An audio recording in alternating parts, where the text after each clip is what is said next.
Good morning. This is John from the Springs Mennonite Church, and I'm here today to continue talking about some things in the book of Matthew. I spent some time in the book of Luke, and so now I'm going to talk about Matthew for a few minutes and see what we have here. And this story today is somewhat similar to a previous story in the book of Luke. Let's take a look here at Matthew chapter 20 and verse 29. Here's what it says. As Jesus and the disciples left the town of Jericho, a large crowd followed behind him. Two blind men were sitting beside the road. When they heard that Jesus was coming that way, they began shouting, "Lord, Son of David, have mercy on us." "Be quiet," the crowd yelled at them. But then they only yelled louder, "Lord, Son of David, have mercy on us." When Jesus heard them, he stopped and called, "What do you want me to do for you?" "Lord," they said, "we want to see." And Jesus felt sorry for them and touched their eyes, and instantly they could see. Then they followed him. Now, this story is similar to the one I talked about, a week or so ago in Luke. Only there it was one man, and here it's two. And there the disciples said to him to be quiet. Here the crowd said it.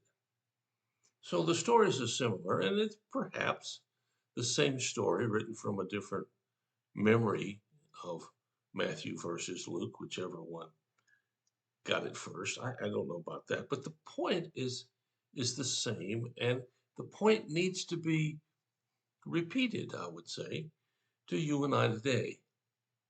So again, we'll set the scene here. Excuse me. The disciples had left a house in Jericho, and walking down the road, and the crowds followed. People just wanted to be around Jesus. It's a shame today that so many people in our communities don't want to be around Jesus. And I wonder why that is. I guess part of it is because the Jesus of the Gospels was a radical fellow. I know we don't like that term. That's a terrible term, but he was different. He took on the authorities when he had the chance, but not very directly, not very often. But what he did is he preached where he wasn't supposed to preach. He talked with people he wasn't supposed to talk with. He did things he wasn't supposed to do. And he changed the face of how the people saw God. He became the illustration of God's love instead of the religious leaders who still wanted rules and rules and rules. Now, don't misunderstand, his followers didn't outnumber the Jews. In Jesus's day, the Christians were still a very small minority, stayed that way for quite a while. It wasn't as though they represented the crowds, but what they did represent is people who began to see God in a different light than what had been done before. And I think today Jesus still does that. Now, unfortunately, many people who claim to follow him don't look any different than anybody else in terms of their values and their beliefs and what they stand for and what they advocate for, and so on and so forth. But Jesus is still the same. And what we see here is a man who's walking through the crowds and the huge crowds. Some of them are just really, really incredible. And he hears two guys saying, "Jesus, have mercy on us." They're calling out to God. Now, I don't know if they think Jesus will respond to them. Obviously, they do think that if they can get his attention, there's a chance of it. And so they're doing everything they can to get his attention, given the fact that they can't see. And when you can't see, you don't know what's going on around you.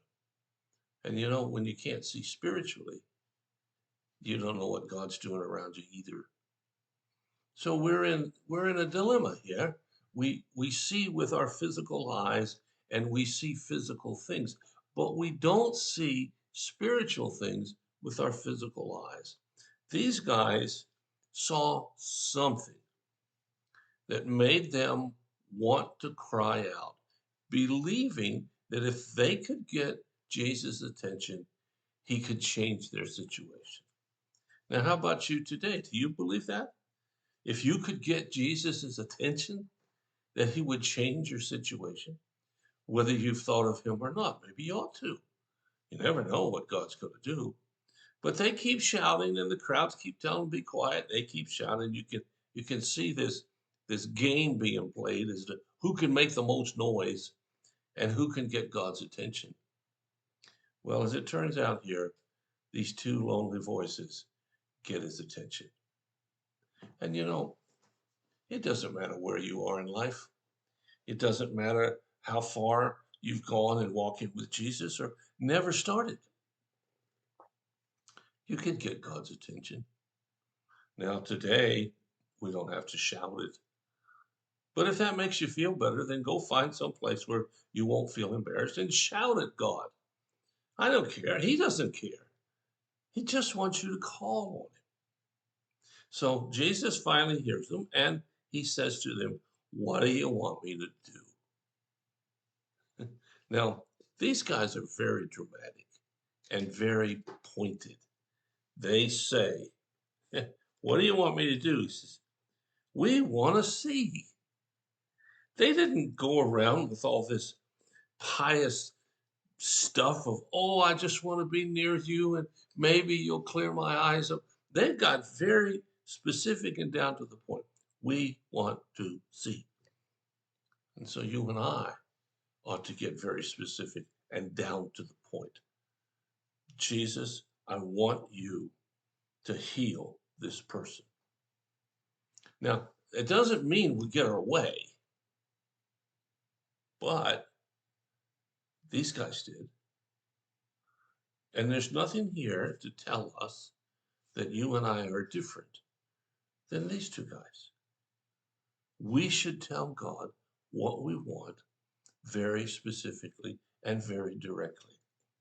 What happens after that is out of our hands.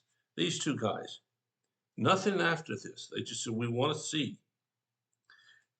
And the key here is that Jesus felt sorry for them and he touched their eyes. You see, Jesus cared about these two lonely guys on the edge trying to get his attention.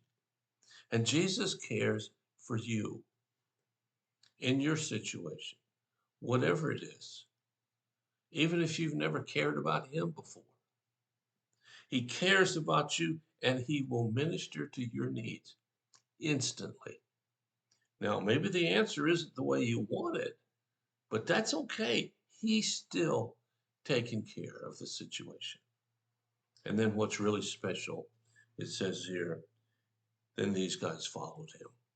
They didn't run away. They didn't go off and do something else. Say, great, now I can sing and do whatever I want to do. They stayed following Jesus. And perhaps you and I could benefit by following their decision. What do you think about it? Thanks for listening. If you have a need or concern, just let us know. We'll do whatever we can, as fast as we can, to help meet your need. So until tomorrow, you have a really great day, and I'll be back again.